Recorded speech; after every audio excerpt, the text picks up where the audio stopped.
శ్రీశైలం ప్రాజెక్టుకి సిబ్బంది కొరత శాపంగా మారిందంటూ జ్యోతి ఒక కథనాన్ని ప్రొజెక్ట్ చేసింది. నిత్యం అందుబాటులో ఉంటూ శ్రీశైలం డ్యాం భద్రత పరిరక్షణలో కీలక పాత్ర పోషించాల్సిన ఇంజనీర్ల విషయంలో నియామకాలు ప్రభుత్వం నిర్లక్ష్యం చూపుతోంది. ప్రాజెక్ట్ మెయింటెనెన్స్ సర్కిల్ పరిధిలో డ్యామ్ క్యాంప్స్ అండ్ బిల్డింగ్స్ నిర్వహణ కోసం 3 డివిజన్లు 10 సబ్ డివిజన్లుగా విభజించారు. ఎస్సీ 3 ఈఈలు, 11 మంది డిఈలు, 44 మంది ఏఈలతో కలిసి 59 పోస్టులు ఇంజనీరింగ్ అధికారుల పోస్టులు మంజూరు చేశారు. మెయింటెనెన్స్ డివిజన్ పరిధిలో 5 సబ్ డివిజన్లు ఉన్నాయి. వీటిలో 5 డిఈలకు గాను 3, 20 మంది ఏఈలకు కానీ 8 మంది పనిచేస్తున్నారు. క్యాంప్ అండ్ బిల్డింగ్స్ డివిజన్ పరిధిలోని 5 సబ్ డివిజన్లలో 5 డిఈలకి 2, 18 మంది ఏఈలకు 2 ఉన్నారు.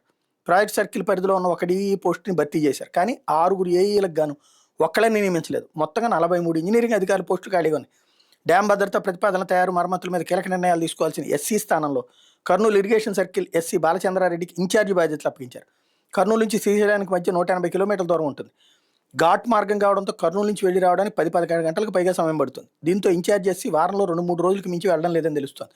డ్యాంలో పనిచేసే ఇంజనీర్లకు ఎస్సీతో అవసరం పడితే వారే కర్నూలు రావాల్సి వస్తుంది. ఎస్సీ తర్వాత కీలకమైనటువంటి డ్యామ్ మెయింటెనెన్స్ డివిజన్ ఈ పోస్టును భర్తీ చేయకపోగా నంద్యాల ఎస్ఆర్బీసీ డివిజన్లో ఈ పేరుకి వేణుగోపాల్ ఇన్ఛార్జ్ బాధ్యతలు అప్పగించారు. నంద్యాల నుండి కూడా శ్రీశైలానికి 160 కిలోమీటర్లకు పైగా ఉంటుంది.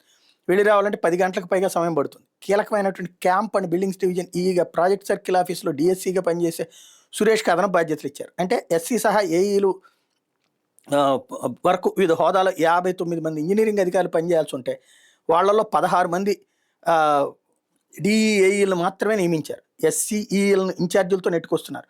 వారంలో 2-3 రోజులు విజిటింగ్ అధికారులు వచ్చి వెళ్తుండడంతో 2009 తరహాలో భారీ వరదలు వస్తే డ్యామ్ పరిస్థితి ఏంటని నిపుణులు ప్రశ్నిస్తున్నారు. గేట్లు, గ్యాలరీలు, వాటిలో డ్రైనేజ్ సిస్టమ్స్, క్రేన్లు, రీడింగు, లిఫ్టులు, ఎలక్ట్రికల్ సప్లై, జనరేటర్ల నిర్వహణకు 45 నుంచి 50 మంది వరకు ఆపరేటర్లు అవసరం. ఇప్పుడు 12 నుంచి 15 మందే ఉన్నారు. ఎన్నో పనులు సిద్ధం అంటూ ఇదంతా రాసుకొచ్చారు. విషయం బాగానే ఉంది, కానీ ఇదివరకు ఇదైతే జగన్కి డైరెక్ట్గా టచ్ చేసేవాళ్ళు. ఇప్పుడు చిన్న ప్రభుత్వపు నిర్లక్ష్యం అనేసి వదిలేశారు.